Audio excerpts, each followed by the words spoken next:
abbandonati, trascurati, ignorati,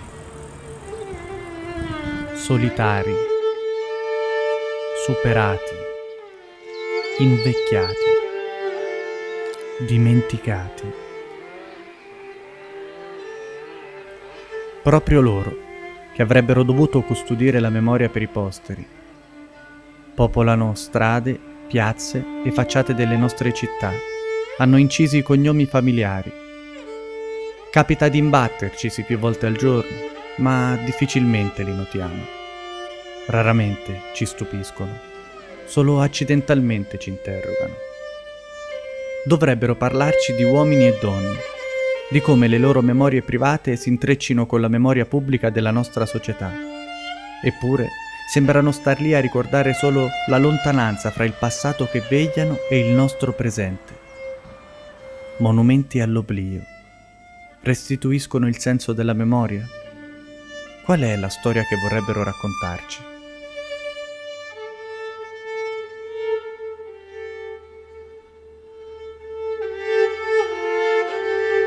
Io avevo 9 anni, sono del 1934.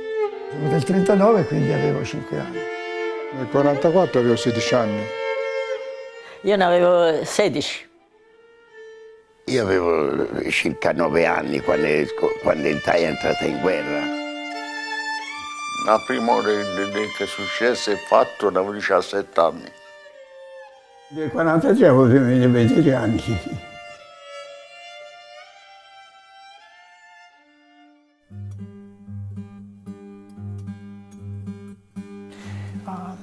I think in some respects memory often is about power.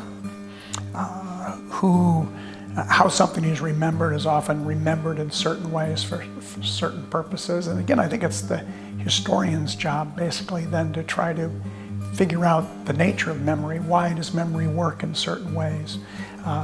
Who's the custodian of memory? But I think it's important to remember that particularly when you're doing oral histories and talking to somebody who's recounting events that happened 70 years ago, that you're in the realm of memory, you're not in the realm of history. La memoria si stratifica, mi viene da pensare che è come il lichene, che si sovrappone un pezzo all'altro fino a formare una pianta che poi ha diramazioni diverse. E non è che spezzando la pianta la memoria è l'ultimo strato, quello basso rimane sempre. La storia potrebbe trovare un documento nuovo che modifica il modo di interpretare un fatto. Alla memoria non serve, è inutile, perché la memoria ha già deciso, è basata sul sentimento, non è basata sui documenti e quindi ha già una sua predisposizione. Lavorare su questo è ovviamente molto complicato, perché richiede intanto grande rispetto, totale rispetto per chi racconta il suo punto di vista e dall'altro però richiede anche di confrontarsi con la notizia storica, ma non per cercare il punto di mezzo, semplicemente per dare rispetto a chi racconta la sua storia e cercare di inquadrarlo in quello che invece è il contesto storico reale. Il governo italiano, riconosciuta la impossibilità di continuare la impari lotta contro la soverchiante potenza avversaria, ha chiesto un armistizio al generale Eisenhower, comandante in capo delle forze alleate anglo-americane. Ogni atto di ostilità contro le forze ANE deve cessare da parte delle forze italiane in ogni luogo. Esse però reagiranno ad eventuali attacchi da qualsiasi altra provenienza. Con l'entrata in vigore dell'armistizio, l'8 settembre 1943, e la concomitante fuga del generale Badoglio, la nazione e le forze armate rimangono prive di direttive per fronteggiare le truppe tedesche, che in pochi giorni disarmano i soldati italiani impegnati nei fronti esteri e occupano l'Italia. Ad Arezzo i tedeschi arrivano il 13 settembre e per la popolazione fu difficile capire cosa stesse accadendo. Il giorno 13 settembre, insomma, era andato in un'edicola che è vicino al distretto. andavo a leggere i giornalini perché non avevo i soldi per comprarli, quindi li leggevo quelli che erano attaccati all'edicola. A un certo punto da una di quelle finestre vidi buttare giù dei sacchi di roba e subito dopo dei soldati che si buttavano di sotto, perché avevo paura che si facessero anche male. E girandomi verso Piazza del Popolo vidi una motocicletta con un sidecar dei tedeschi con una mitragliatrice. Capii che i soldati italiani cercavano di svignarsela. Andando verso casa incontrai mia madre che era da un pezzo che mi cercava e senza dirmi niente mi diede un bel labbrone. Questo è il ricordo di quel giorno che ancora sento bruciare.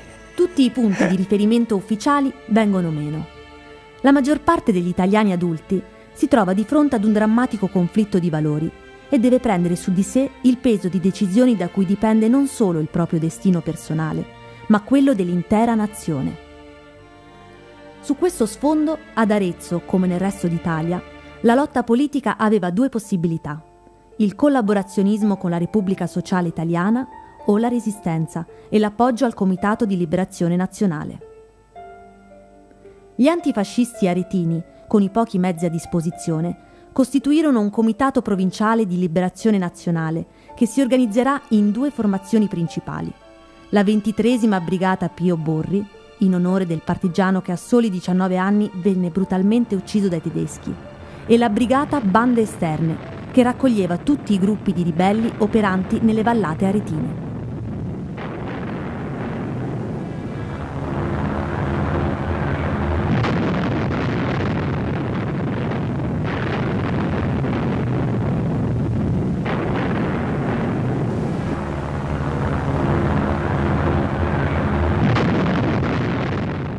Con l'avvicinarsi del fronte, i maggiori centri abitati divennero oggetto di frequenti bombardamenti.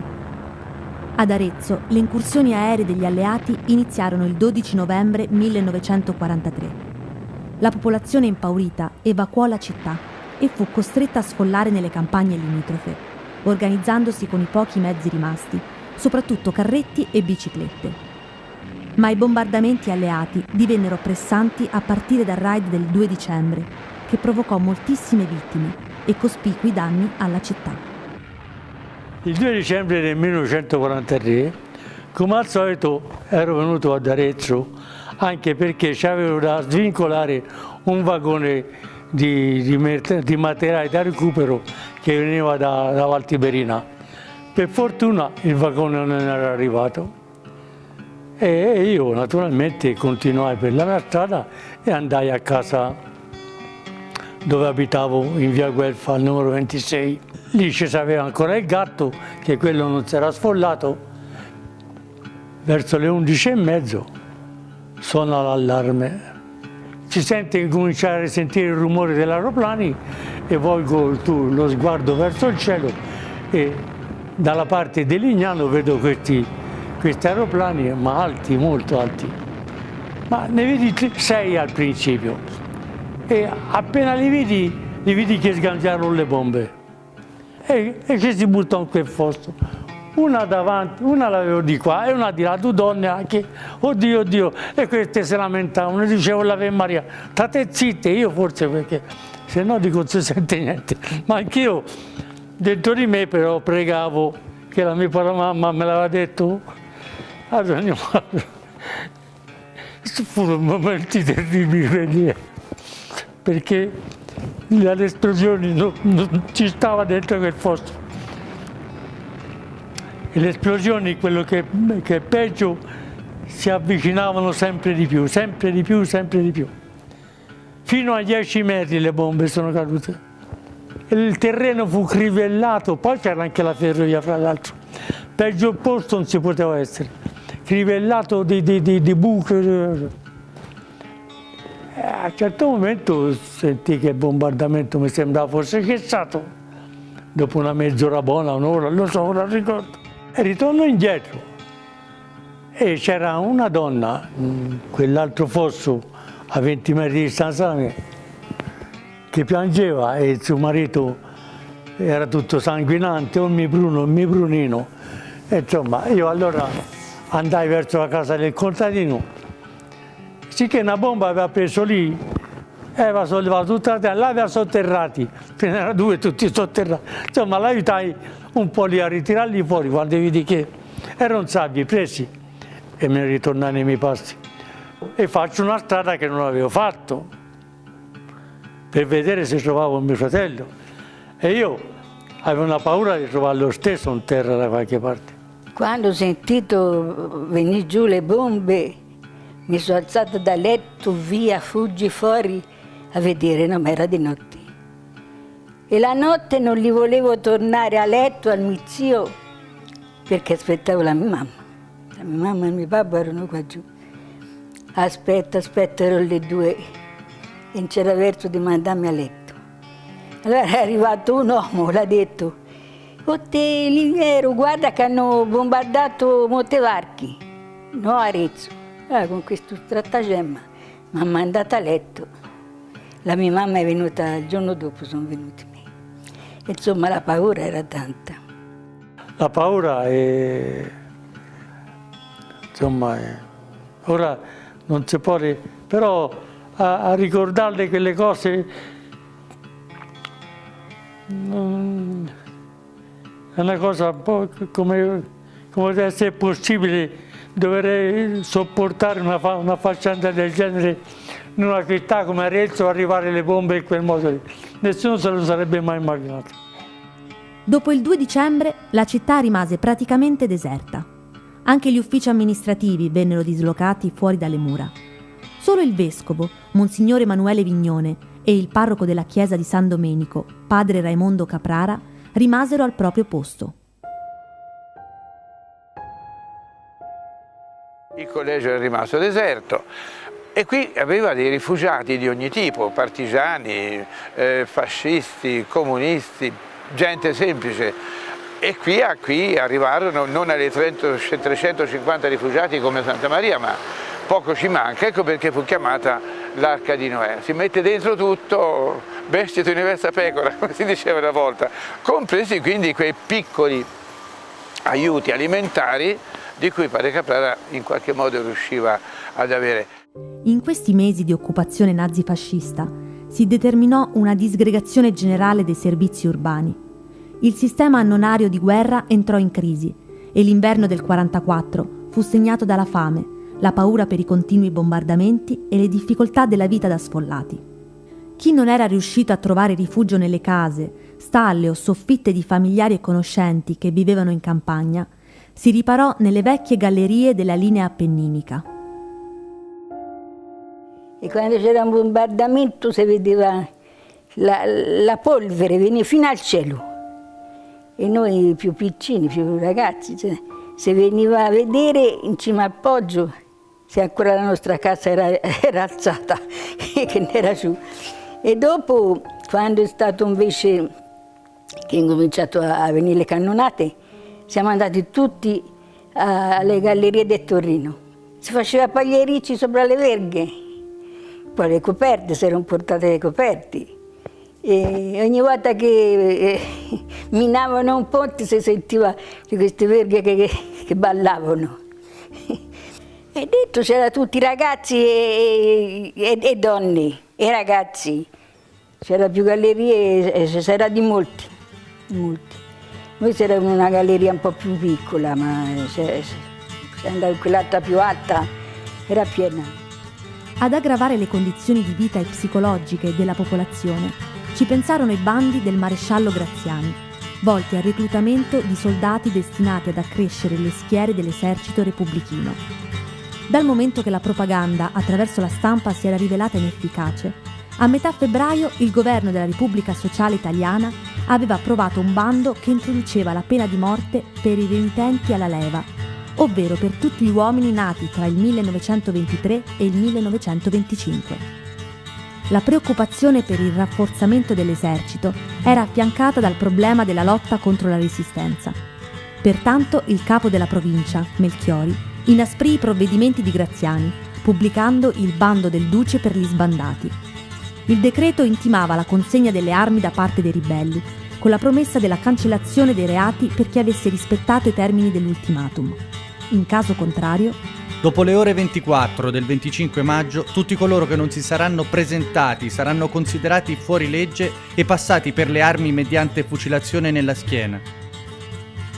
La risposta della Resistenza alla violenza del bando del duce fu determinata e audace. Il Comitato Provinciale di Liberazione Nazionale, diretto da Curina, decise di sfruttare la minaccia della prefettura per dimostrare la vitalità e combattività del movimento di resistenza. La notte del 25 maggio, allo scadere dell'ultimatum, i partigiani accesero contemporaneamente su tutte le montagne che circondano la città dei grandi fuochi. In pochi minuti, i monti da Poti a Prato Magno erano punteggiati da decine di falò, ai quali si aggiunsero anche quelli accesi da ribelli isolati, sfollati o contadini. Secondo le parole dello stesso Curina, il messaggio doveva essere chiaro. Se volete che ci consegniamo, dovete venire a prenderci.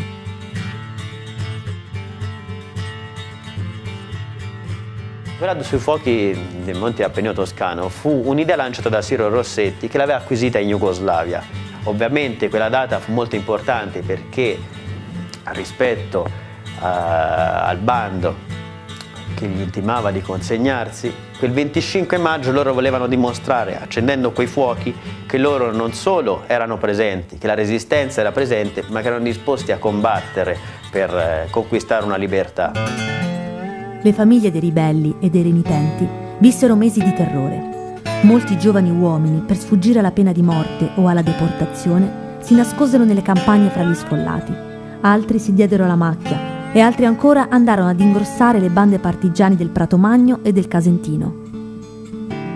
Dal mese di giugno si intensifica l'attività partigiana.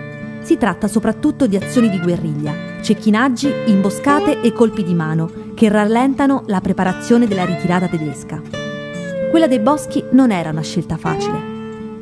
Significava essere usciti di casa con quello che avevano addosso, tutti giovani, tutti inesperti di adoprare un'arma, e quindi si ritrovarono così all'inizio proprio terrorizzati da questa scelta, libera scelta che avevano fatto, però chiaramente i disagi furono tanti, perché dopo in montagna il freddo, la fame, il rischio, la paura, i collegamenti che facevano, c'è stato grande lo spirito, proprio lo spirito con cui questi ragazzi andarono in montagna fu quello proprio di andare a combattere per riconquistare la libertà. E in montagna, nelle formazioni partigiane, da qui di Arezzo, Prato Magno, il Chianti, in tutte le nostre montagne, non è che c'erano socialisti o comunisti, ma erano tutte le estrazioni sociali e politiche. La città, ormai ridotta ad un cumulo di macerie, versava in uno stato di totale abbandono. Alle distruzioni dei bombardamenti vanno poi aggiunte quelle dei guastatori tedeschi, che si occupavano di distruggere le linee ferroviarie e stradali, le officine meccaniche, i macchinari industriali e quant'altro sarebbe potuto essere utile all'avanzata degli alleati. Per non parlare degli sciacallaggi e i furti nelle case lasciate disabitate. È il caos. Anche i giornali e le informazioni sui progressi della guerra erano difficili da reperire.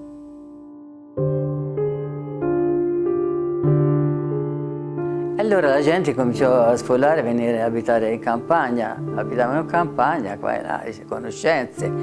E allora c'erano dei signori che avevano una radio, noi a quell'epoca non l'abbiamo la radio. E avevo questa radio e portarono lì a casa mia, però si aveva paura perché... E allora si nascose dentro un armadio. C'era che la parte di fascisti ancora c'erano in giro, facevo la spia, poi non si sa mica come... non volevo mica si sentisse queste, perché c'era troppe cose che non volevo che si sapesse, ecco. Però quelli che portarono questa radio era uno che era comunista, uno era socialista e l'altro era un democristiano. E allora venivano a turno, una volta la mattina veniva il comunista, quel giorno pomeriggio veniva il e la sera poi e questo democristiano che diceva a me mi ha mandato il purgante, diceva per ora quando passa il frontigno ne faccio ribere, capito? Noi a parte questo si sentiva sempre questo Radio Londra e sentiva che il fronte avanzava verso Arezzo. Parla Londra. Trasmettiamo alcuni messaggi speciali. Felice non è felice. È cessata la pioggia. La mia barba è bionda. La mucca non dà latte. Parla Londra. Abbiamo trasmesso alcuni messaggi speciali. Si sentiva quelli bombardamenti, hanno bombardato Arezzo, hanno ammazzato quello, ma per sentita dire, insomma, così si sentiva queste cose, hanno ammazzato il Tani, avevano ammazzato, mi ricordo, un prete, diverse cose, però quelli per sentite dire, perché non è che ci si poteva spostare tanto. Nella tarda primavera del 44, gli anglo-americani impressero una brusca accelerata all'avanzata sul suolo italiano.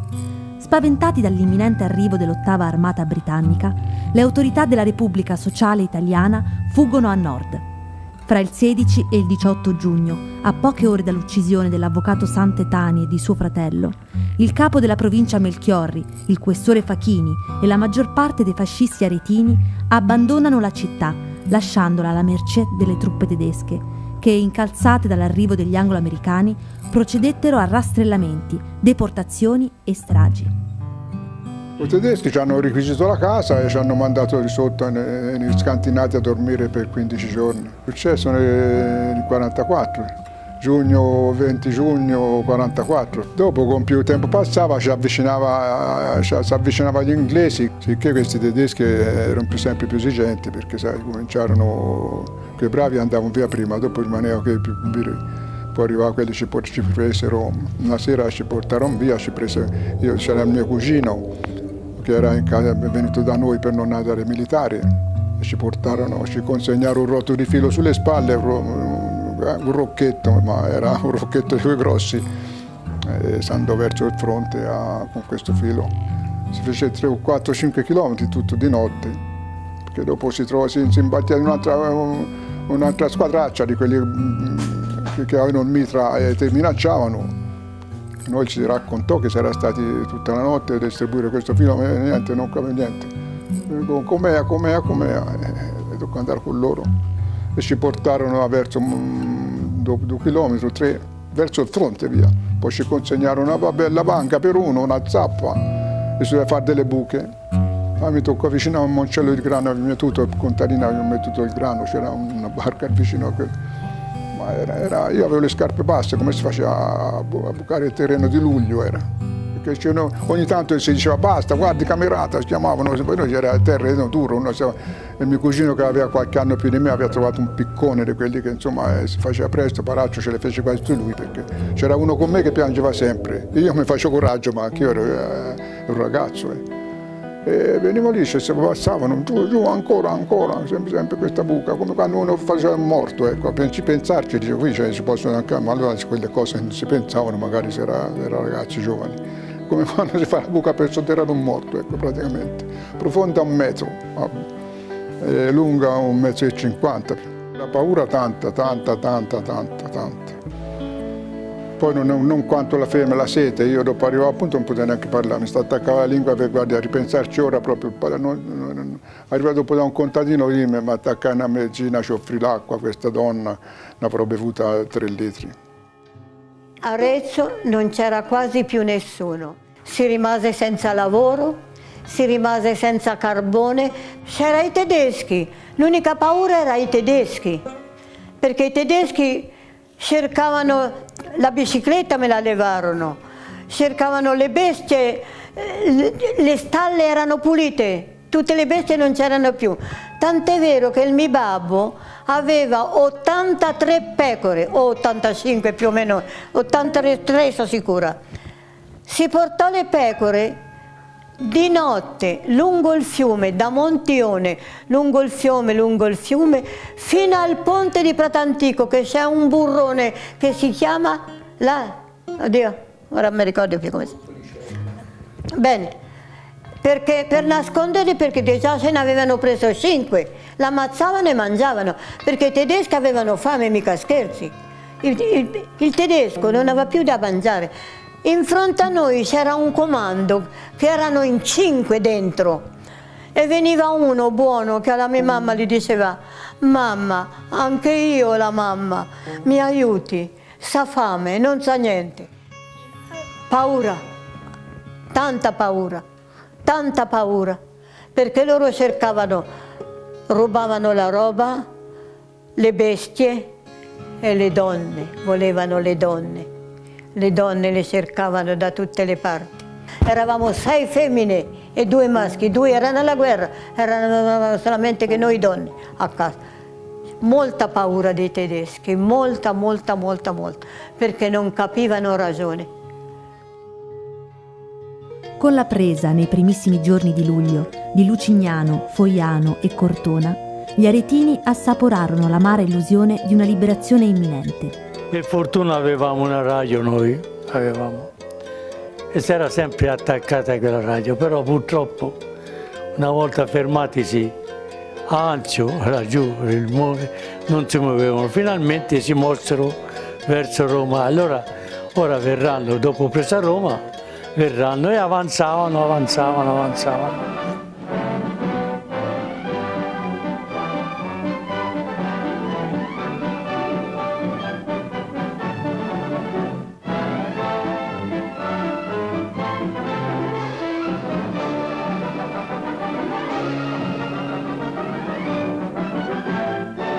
Fighting in the mountains in and around Cassino. Now, taking the Nazis completely by surprise, the Allies hurl their fleet upon Nettuno and Anzio, points behind the German lines, 30 miles south of Rome. Fintanto noi si sapeva giornalmente tutte le notizie, i bombardamenti fra quelli che si sentiva noi personalmente e quelli che raccontavo loro erano tanti. A un certo momento noi abbiamo avuto notizie sempre dello spostamento, dell'avanzamento dell'esercito alleato, diciamo così, fino alle porte di Arezzo.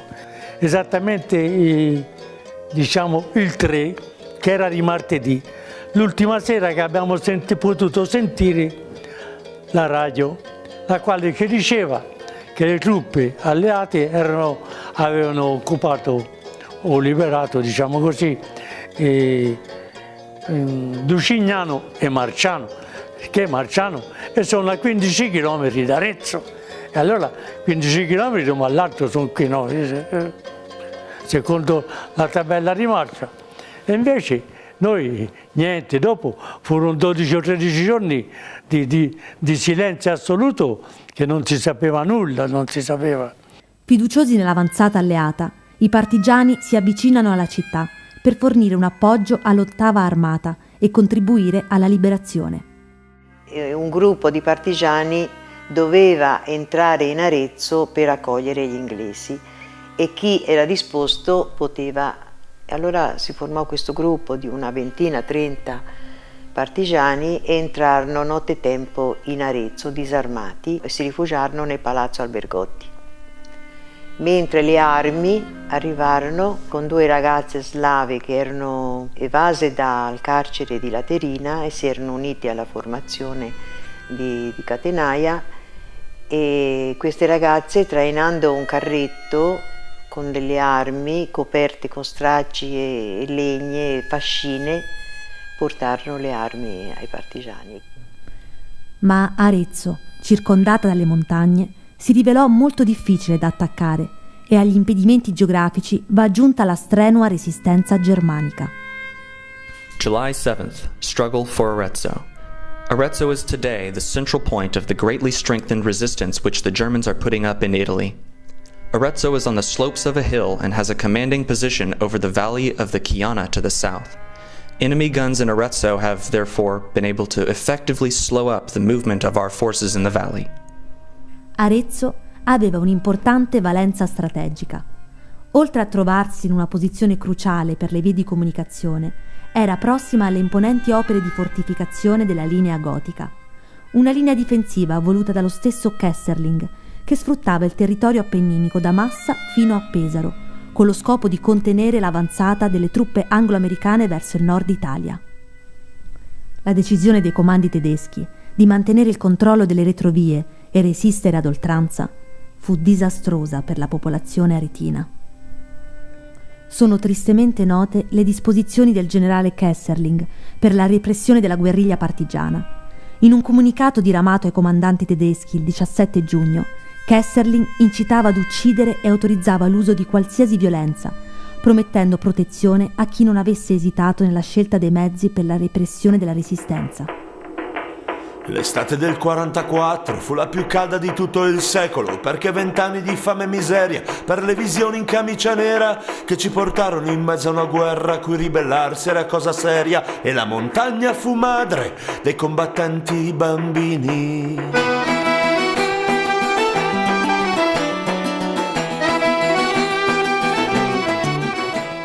Quello che è stato considerato il ritardo dell'arrivo alleato diede modo alle truppe germaniche di mettere in atto una ritirata particolarmente violenta e sanguinosa.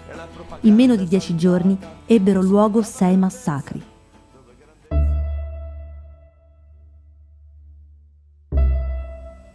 «15 uomini vengono prelevati dal lavoro nei campi e fucilati per la presunta sparizione di un soldato tedesco».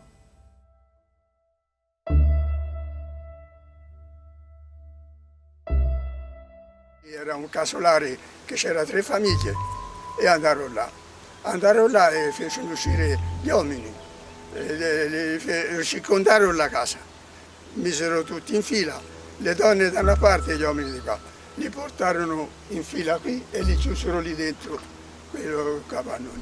Dalle 4 del giorno l'esecuzione fu fatta alle 10 della sera. Io ero in Germania, va bene, ma la famiglia era lì sopra, però anche la famiglia, cioè mio fratello capitava ogni tanto, ma se erano allontanati, erano sfollati perché avevano paura di bombardamenti, hai capito? Quando arrivai lì c'era 11 croci.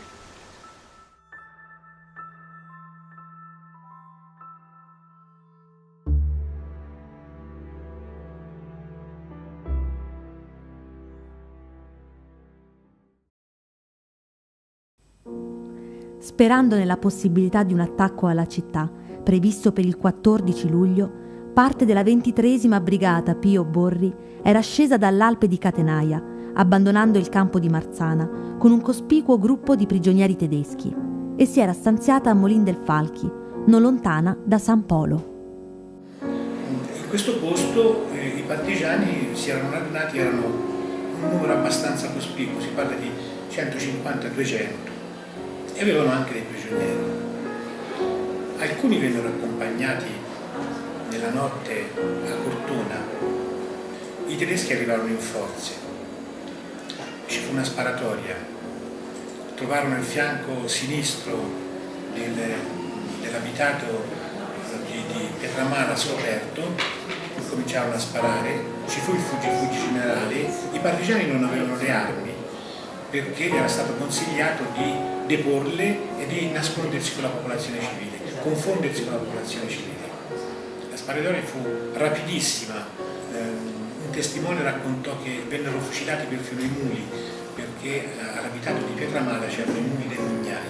Furono quei giorni e ci fu una lunga marcia, volta a passare il fronte, consegnare i prigionieri tedeschi e fascisti.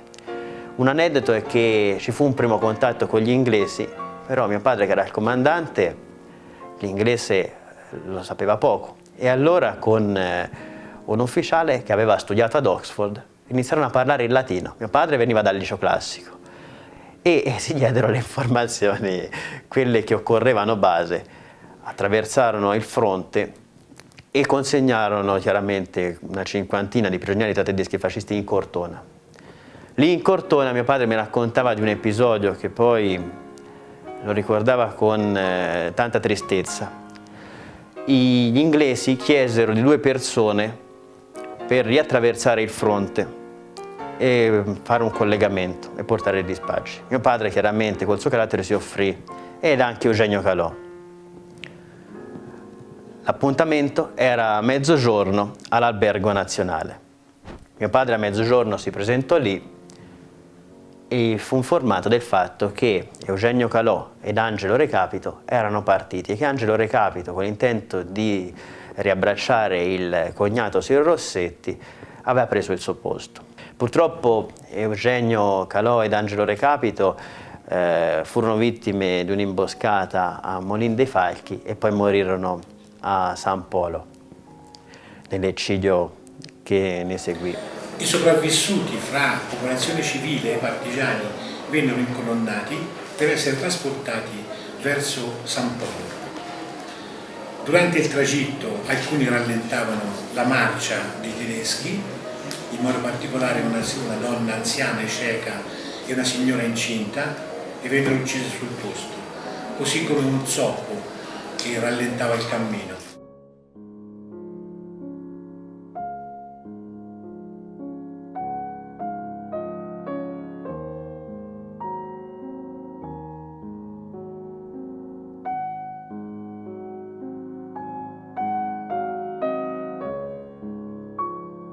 Si vedevano dalla strada da Villa Maggi giù, questa gente che veniva giù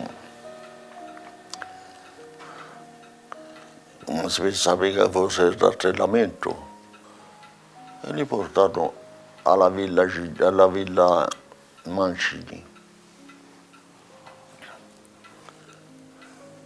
Li presero con quei tubi dal vino, quei tubi così, no?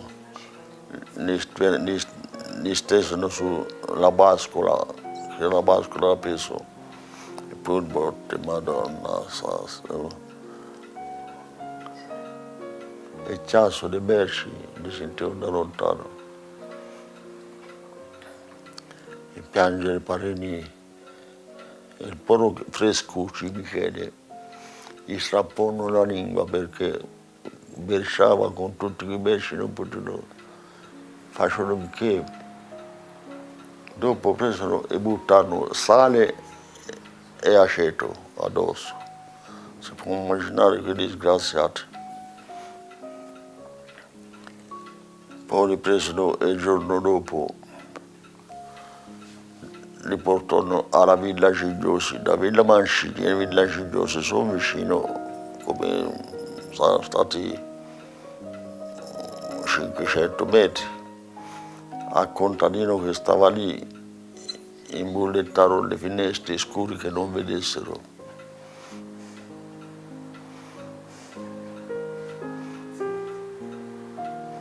Li portarono nel giardino e fecero fare le buche e li facevano mettere sottoterra. 4 buche in quel modo. All'ultima buca fecero la buca, ma li coprivano da vivi in quel modo. Li facevano coprire, li coprirono anche quelli con la dinamite in tasca. Poi fecero un salto per aria. Viene brevi a pensarci. A vedere c'era un lescio, no? Era quel lescio pieno di sangue e brindilli di carne. Si andava alla Villa Gigliosi, sono in quel giardino. Oh Madonnina. Quando si arrivò lì, c'era l'arciprete San Polo, il dottor Siddi e il dottor Martini. Loro ci presero per vedere se conoscevano, erano un battefuori di cotone al naso. Si è messo a vedere se conoscevano.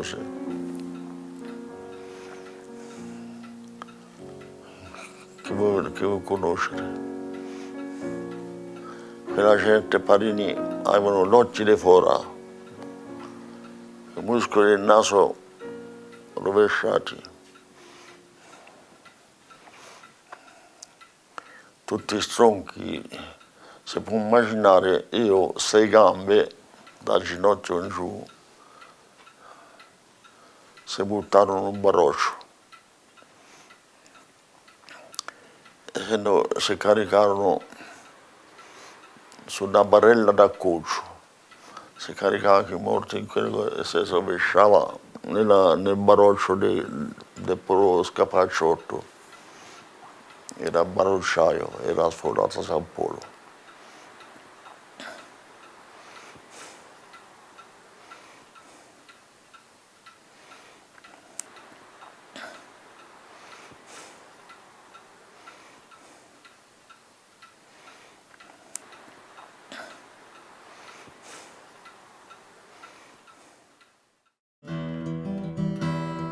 Mentre si stava preparando la tragedia di San Polo, i tedeschi fucilarono con l'accusa di essere partigiani 17 uomini, in realtà semplici carbonai, boscaioli e spollati. Silvestro era un uomo grande che conosceva espedienti a memoria, come un albero ed il suo nome non si piegava alle intemperie. Noi si stavamo in un paesino chiamato San Severo, erano 2 gruppi di case e tutti eravamo stati 12 famiglie, 13. E quindi venivano qualche volta questi fascisti, i tedeschi, qualcuno, volevano qualcosa da mangiare cose, e via. Una mattina se ne vede là venire un branco, arrivano qua, prendono tutte le persone e li portarono via. Era la mattina verso le 10. Il mio babbo la mattina con un altro vicino lì, era una miete del grano su una collina, ma 100 metri sopra, videro questi tedeschi e vennero giù a casa perché dice che i sciiti hanno paura. E non è entrato neanche in casa, li presero via. Ha preso il mio fratello Alberico un braccio e loro col mitra dice posare il bambino, non lo voleva posare, gli ha detto no col calcio del fucile una volta, capito? E sì che insomma da lì per lì noi portarono questo bosco, si sentì una smetragliata e tutte queste donne, tutti noi diversi. Tutto questo che era rimasti vivo, anche le donne con le cose, li portarono qua e li misero nella chiesa. Sembrava una macelleria, tutto sangue da tutte le parti. E a mio babbo dice che mi portarono via al mento, perché lui aveva fatto la prima guerra mondiale prigioniero in Germania. E allora può darsi che lui parlava tedesco bene, che ne abbia detto qualcosa, no? E loro che le abbiano sparato qui. E dopo li sotterrarono davanti alla chiesa, ma senza casse, senza niente. La gente qui che c'era rimasto qualcuno che l'aveva preso, insomma, le buche così e le buttarono con quelle, uno qui, erano 17. Dopo venne il bello. A mia sorella andò a cercare i funghi perché ne ammazzarono in un bosco. Tornò, trovò il cappello del mio babbo tutto pieno dei buchi di pallottoli, dai versi, Parina.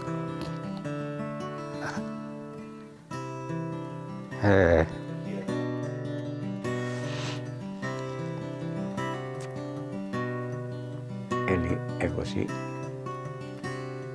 Ai tedeschi che sparavano e gridando distruggevano, e le donne che imploravano, i bambini che piangevano, e le case che bruciavano, ed i fuochi divampavano, e le donne che imploravano, e i bambini che piangevano. Noi saremmo soli a portare la croce e la storia. Noi saremmo soli contro uomini senza memoria.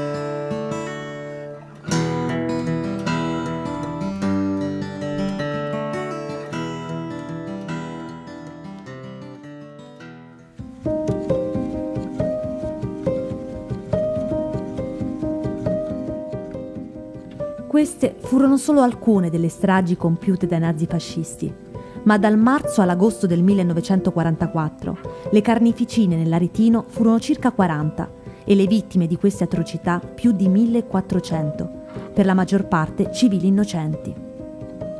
Queste stragi hanno dato vita ad una molteplicità di memorie divise, spesso strumentalizzate ad uso ideologico e politico. Alcuni attribuiscono le responsabilità di quegli atti barbarici, spacciati per rappresaglie, alle bande partigiane che con le loro azioni provocavano il nemico tedesco.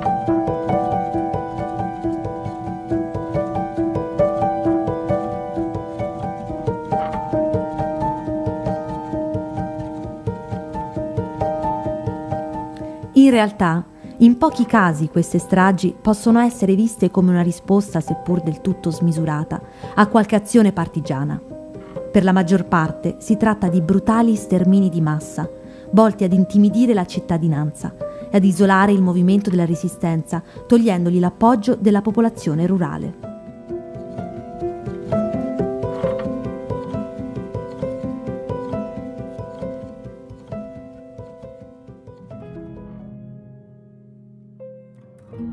July 13th. More pressure on Arezzo. The 8th Army is steadily increasing its hold on the hill around the headwaters of the Tiber and is thus exerting pressure against German positions in front of Arezzo. These positions are very strongly held. At least 70 Germans have been counted around Arezzo itself, covering the approaches to the town. La battaglia per Arezzo, come l'aveva definita il Times, entra nel vivo tra il 13 ed il 15 luglio, quando gli alleati lanciano l'attacco sulle alture a sud e ad est della città. Ma chi erano i soldati che lottarono per Arezzo? La città fu liberata dall'8ª Armata britannica, un'unità eterogenea formata da divisioni inglesi, neozelandesi, indiane, sudafricane, canadesi e polacche.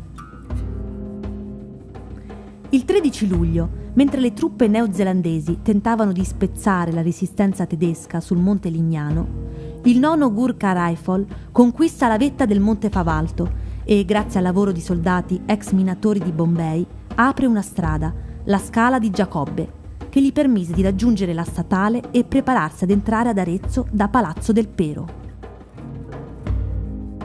Nel frattempo, dopo 2 giorni di violenti scontri, l'8ª Armata progredisce sul Monte Lignano e nella notte del 15 luglio, persa ogni speranza, i tedeschi iniziano la ritirata.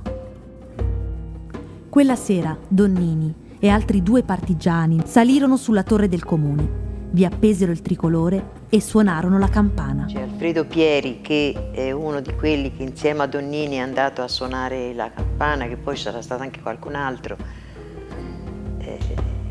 Lo diceva con un grande orgoglio, insomma, vestiti di stragi, vestiti però la gioia di dire finalmente siamo liberi.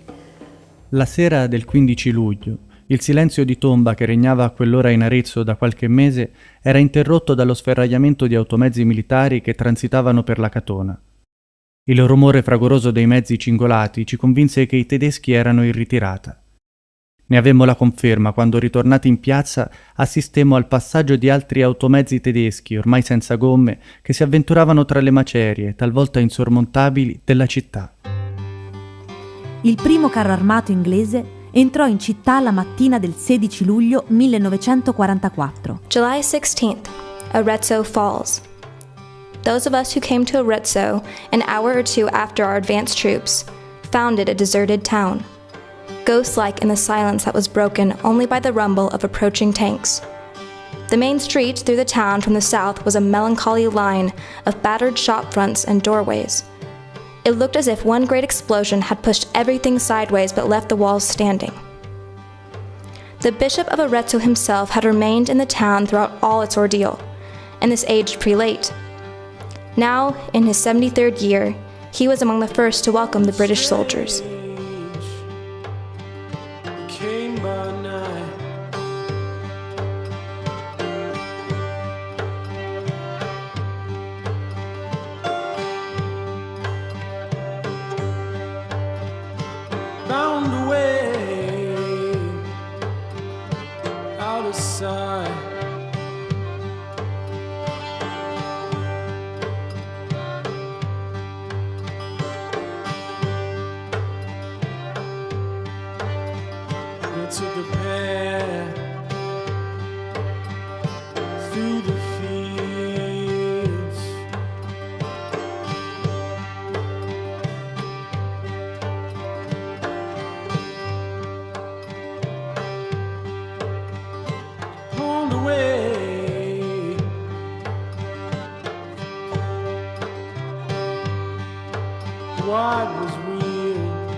Andai al Canto di Bacci e c'era questo carro armato fermo.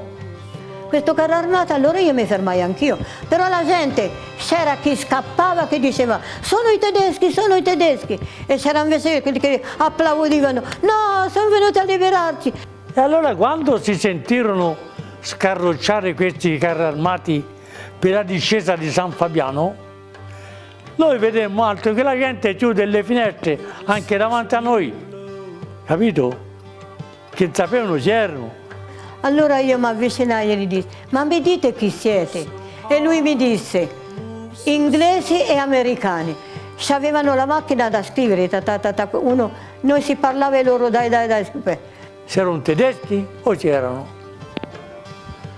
A un certo momento noi ci sapeva un binocolo che era del Mizio, ma era un binocolo piccolo, di quelli da sala, diciamo così, e che si strappava un con l'altro dalle mani, in particolare con mio cugino.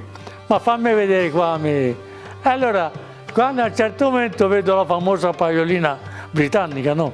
Quell'elmetto, sono inglesi, allora corri giù nella via, no? Arrivarono, fecero, ecco. Siete liberi, Arezzo è libero, la guerra non è finita, disse, però siete già liberi che potete stare. E io gli domandai, e il mio babbo ha le pecore in un burrone, li posso riportare alla stalla? Sì, riporta le pecore alla stalla, stai tranquilla. Il presidente del Comitato di Liberazione, Antonio Curina, venne nominato primo sindaco della città. Molte famiglie, non avendo più case in cui tornare, occuparono quelle dei fascisti che avevano abbandonato la città. Altre invece furono costrette a condividerle con i soldati stranieri, che si fermarono ad Arezzo per mesi. Babbo discuteva i famosi soldi inglesi, quindi d'occupazione, voi l'avete visti come sono. Che poi di molto vantaggio lo portò l'occupazione degli inglesi, perché gli inglesi, nonostante gli portarono un po' di benessere, perché avevano il soldo, non c'avevano la famiglia da mantenere, e il soldato i soldi li spendeva, perché sapeva, anche allora c'era la mentalità che sono oggi, domani chi lo sa. E il vino non importava se era del tutto, il vino c'era anche l'arma, perché gli italiani per metterlo in tasca alla gente sono pazzi, lo metto per pregare la gente. E gliene indacquavano di molto. E lì a quella bottega era sempre pieno di inglesi e molto i polacchi ci sono stati. anche gli indiani. Mi ricordo che una volta uno con un turbante mi faceva i complimenti e mi disse una cosa in italiano, mi ricordo, io un bambino, io credo che io sono bambino, e a oggi mi diceva che anche lui aveva un bambino come me, e forse che gli dessi in bacio, papà col turbante, e la mia mamma mi faceva, che ti ha detto, che ti ha detto? Mi ha detto che è bambino, mi disse, guarda, mi ha detto che c'ha un figliolo che è bambino, per dire, ma erano molto cordiali, molto. The other thing I think is important is that memory also includes its opposition, that is forgetting. And we talk about memory all the time, but the flip side of memory is what's forgotten. That can be deliberate. I forget things I don't want to remember, or it can be a product of age and a product of misremembering whatever. But I think it's a huge risk. I think forgetting is very dangerous. And I think the way things are forgotten is very telling. It matters what you're fighting for. It matters what is at stake. And I think that if you forget about the war and what a war was fought over, what was at stake, then you end up with a very, very shallow and a very misleading sense of the past.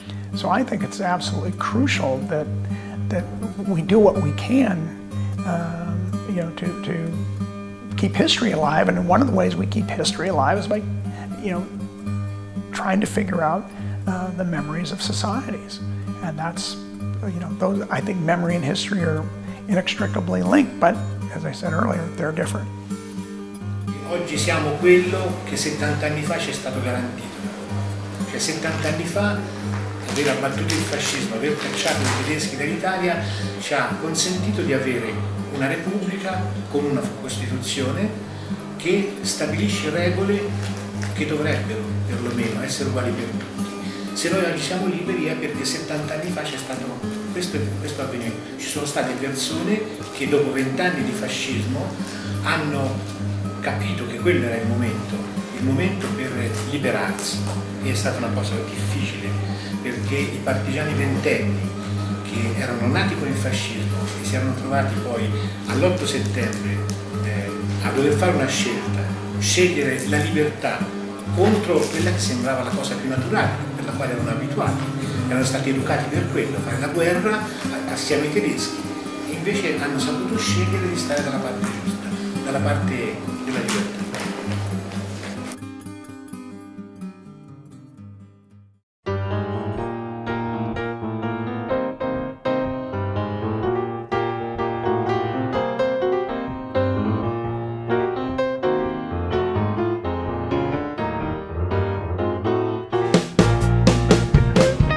To me, liberation is regaining your right to be an individual.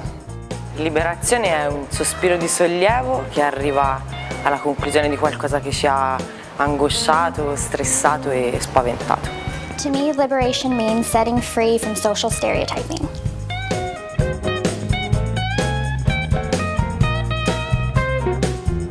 For me, liberation means gaining freedom from a suppressor. Liberazione per me è la capacità di amare. Siamo stati liberati da che cosa? Io per me era la paura, perché poi anche insomma questa guerra non la capivo fino a un certo punto, ecco.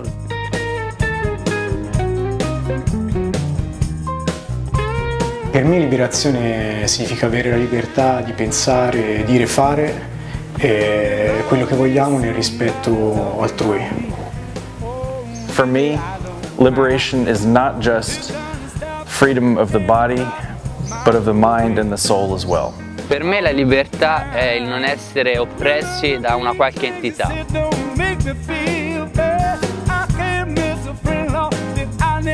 Per me liberazione praticamente è riuscire a essere me stesso. For me, liberation is being free to be happy and not afraid. Liberazione è essere coscienti di ciò che ci circonda, della realtà che abbiamo intorno. Liberazione è essere libero, uscire, andare nei negozi, a girare, fare delle gite. Liberation for me is becoming free from an oppressor. Per me liberazione è svegliarsi la mattina, poter guardare il mondo e scegliere cosa fare. Liberation is being saved and having the rights that were taken restored. They saved me, and he bought me, and he taught me. Oh, he's my shepherd, he's my guide. I can feel him all rocking right by my side. I got Jesus, and that's enough. I got Jesus, yeah, I got Jesus. Oh, I got Jesus. Woo.